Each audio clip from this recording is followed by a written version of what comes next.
Well, the hard thing about playing John is he takes the ball so early, so you just have no time to recover or react. There it is again, just pinpoint accuracy, always finds the middle of the racket. Looking for a bit more heat there at 30 love. Now, let's have a see. There's no Hawkeye here, obviously, so John's going to get the opportunity to argue his case. And he will, as we saw last year, both here in Sydney.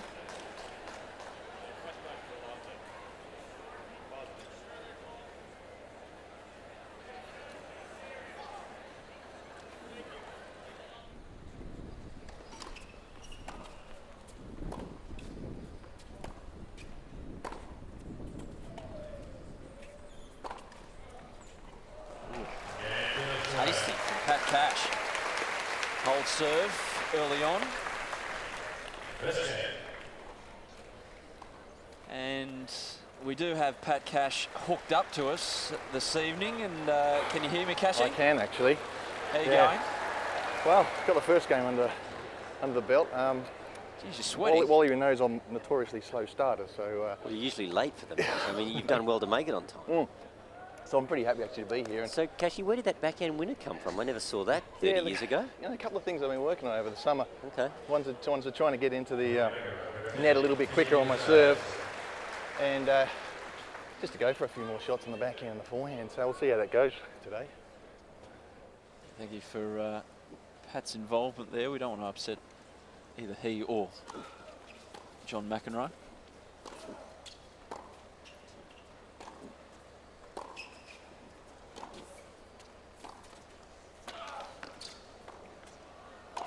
It's a brilliant volley, isn't it? I mean, from where we're sitting, that's a good vantage point just to see what John was faced with there.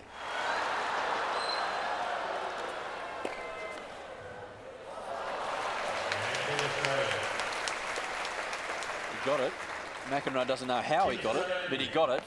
And Pat Cash has the break. As mentioned, on court 2 at the moment. We've gone from playing for sheep stations to just having a laugh. As you get. He's down love 3 on ring. That's how he'll turn it around.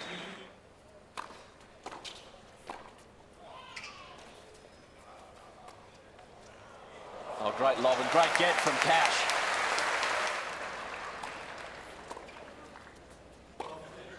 Oh, shot.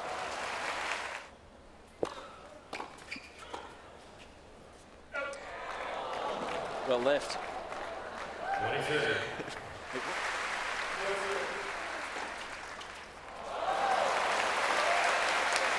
His best return.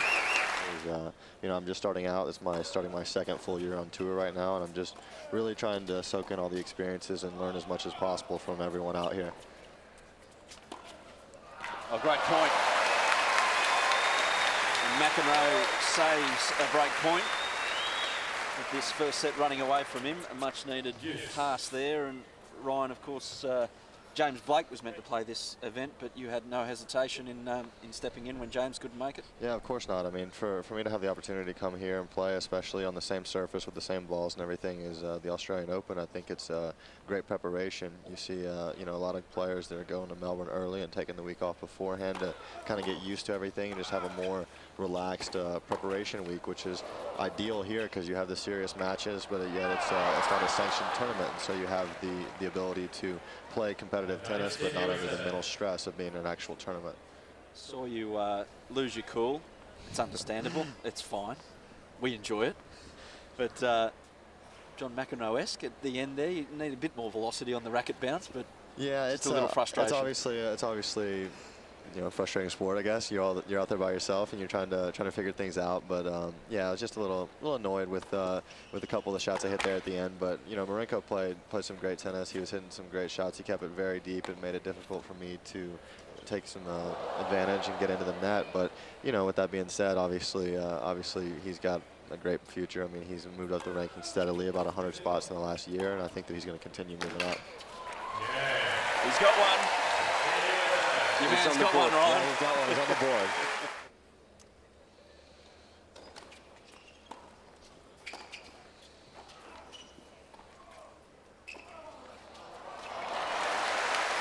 Come on, Pat, you could have got at that. Cashy, you got us? Pat, you got us? Yeah. Well, He's starting to find his range. I hope not. That wasn't quite a good enough lob, really. But he, you know, he does this all the time. Gets his last string of the racket and it just goes just out of your reach. It's quite incredible how he does it all the time. Okay, down the tee.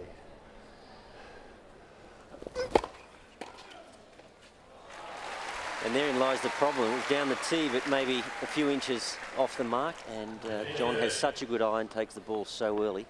A few inches, Walt. I mean, pretty nice. It was about 2 feet, 3 feet away from where I wanted it. Sorry, Cash, I was being generous. You were being nice. He's a nice guy. All right.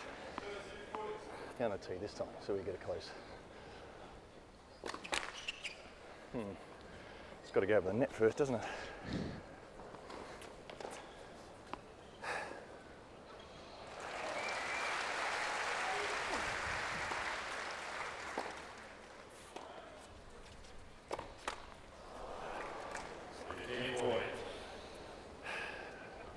Now what?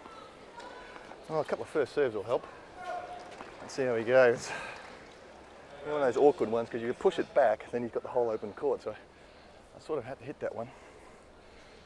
But, Body, Cashy. had to be. Yeah, all right, well, that sounds good. Go body. Jammy, mate, get in quick, come on. You're going to hit a backhand, so.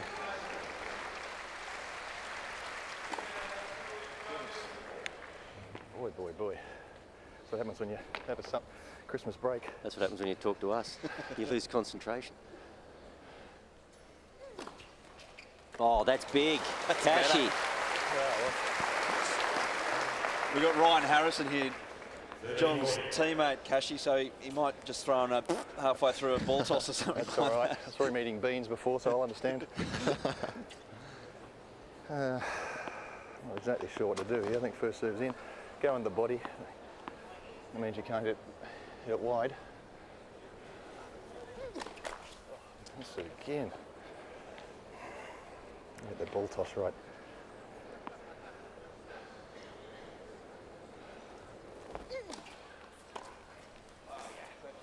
Too good. Got himself into it. Impact. Well, back to that. And pumped. What do you feel of the event? Well, I think, you know, it mixes a little bit of serious tennis for the guys that are playing the Australian Open. They get 3 good matches leading into the Aussie Open, and I think that's irreplaceable in conditions where they can work on their game and they can talk to their coaches. So that's a great thing for the current players. But I think more than anything, a lot of the South Australian people sort of grew up with the Rio International here, and it was full stadiums against these types of players who were the best in the world 15, 20 years ago. And it's a nice little piece of history, so to get to see them back on the court playing the type of tennis they do, which is still pretty good, but also having some fun, which is entertainment. You don't see that too much on the court these days, and guys like Henri and Mansour, who you'll see in the doubles as well, provide entertainment that's not seen in Australia too often, so it's great. Without a doubt. Now, I had a quick chat to Ivan Lendl early tonight, and apparently there's a golf reunion tomorrow, otherwise there's a little match-up on Thursday night that may not happen. Oh yeah, look, Ivan, he talks up a big story all the time. I mean, nothing's changed from his playing days. You know, the big thing about him is whenever you had to play him, and I lost to the guy like 6 times, and Brad Gilbert will tell you also, he lost to him like 17 times. And if you had to play the guy in the locker room right before you played, it was just yap, yap, yap, yap. Never shut up. So nothing's really changed. So already he's talking about a big golf game tomorrow, but the guy plays off scratch, so I don't have much chance. So I will not be putting too much money on it, I know that. Well, he'll be very stiff after tonight, though. We might have to give him the doubles off just to save him for the golf game and then for the Thursday night match against John. But I see John's got his hands full over there against Patrick, so Pat's playing pretty well. It's very exciting, mate. Thanks for that. We'll catch you through the week. Beauty, Pete. One of South Australia's finest exports, Darren Cahill, of course, spending the majority of his time in Vegas with his role as an ESPN commentator and also a very handy coach for the Adidas program as well.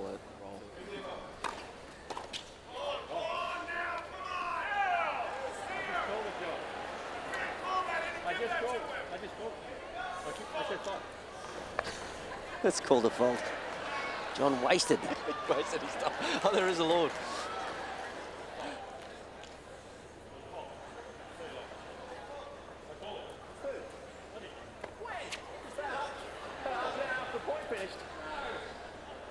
What do you mean, no? You didn't call it at all until he started arguing. Mate, nothing's changed, has it? Nothing's changed. You umpires wait for him to argue, and then you change your mind. Bull crap. You can't, mate. You cannot change your mind after he starts yelling. You did not call it. You had a microphone, and I did not hear you say anything. You're absolutely lying.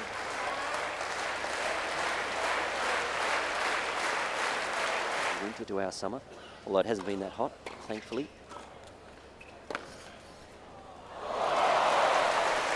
Now Cashy returned the favour to McEnroe there. I reckon he had about 2 strings on the ball there.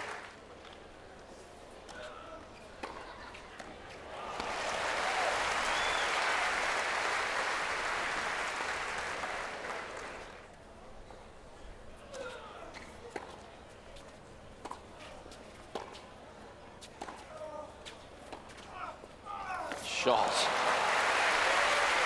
Just sneaking in down the line.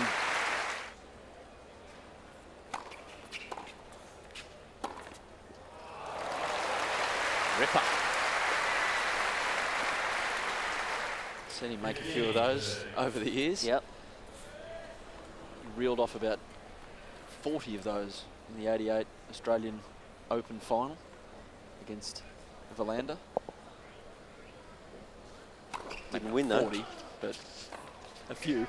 That's a great backhand volley. The trouble was that Rolanda reeled off about 80. Those backhand passes.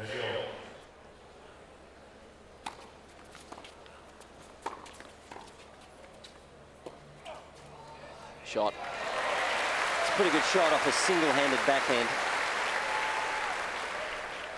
That's Pat's girlfriend, many years now, Lon.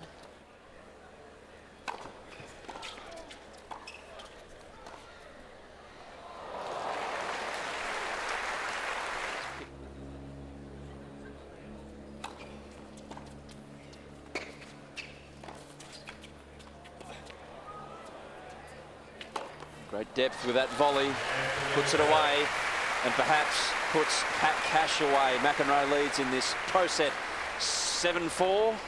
Cashy, how are you going to get out of this one? Well, it's just one point at a time, really. I've had a lot of chances to break serve this match. I mean, so many. And just unfortunately poor serving. I haven't quite grabbed most of the breaks, and poor serving's let me down. So I just still got a great chance to break back. Just got to get there and finally do it. Cashy, I don't want to alarm you, but you're 1 for 10 on break points. That's what friends are for. I know, that's right. It's well, you know, it's all about big points, isn't it, in a game of tennis? You grab a bunch of those, and then you know, you can cruise along. Confidence builds up. You start serving well.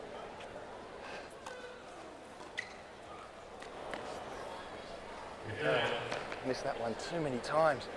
By a couple of inches, hit the top of the net, pushed it wide. You're actually seeing the ball well. It's all coming out of the middle. It's just... Yeah, that's right. It's one of those things. I generally tend to start a bit slow in these tournaments. It just takes me a match or so to get going.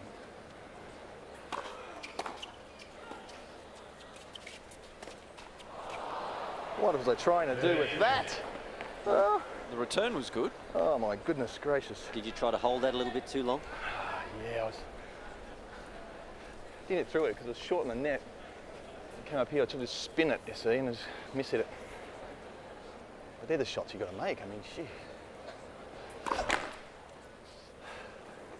You know, 15 all, you need to break back, and you miss a sitter like that.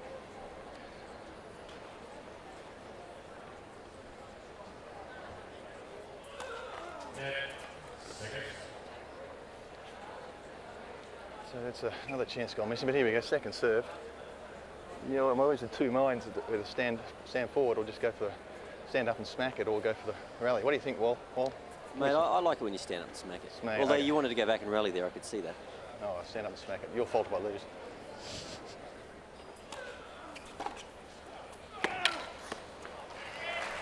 That's when you're at your best, Cassie. Yeah, right, that's right. I said Take that backhand on the rise. I've had the opportunities. It's just a matter of putting them together. And John, you know, he's. Now, I'm not he's always willing to tough. say what to do at 30 all. I'm sorry. Well, you can guess where you're going to serve. Well, I reckon he's been making a lot of mistakes going wide, hitting the top of the net, 30 all. He wants to serve the match out. I think he'll go for his stock standard one down the middle. But he's got to go to my backhand, which is my strength, so I'll give him the one wide. And I had it, didn't I? You're there waiting. That's the name of the game. You've got to take those. Should have been break point up. You do have to Pushed take it. your hat off to Mac, though, don't you? He always finds a way, doesn't he? He's got a great knack of... Well, mate, you know what? He plays more than any of us. He's just so tough. You know, he Yeah. doesn't move as well, but he, you know, he plays really well, and he's so competitive. He wants to win everything. Oh, I was about 1.5 inches out. That's in centimetres. You going to give it to him? Should I? But no millimetres. Right, 2 chances of that happening. 2 chances of that happening.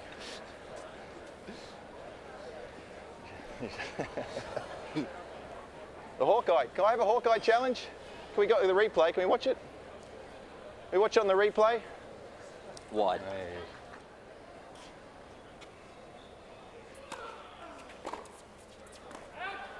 And he's right, wasn't he? Well, enjoy your comments anyway, thank you. Thank you for that, Pat. Oh, okay. John McEnroe makes it 1-1 between Australia Pacific and the Americas after Ryan Harrison fell before to Marenko, but he's pretty pumped about that.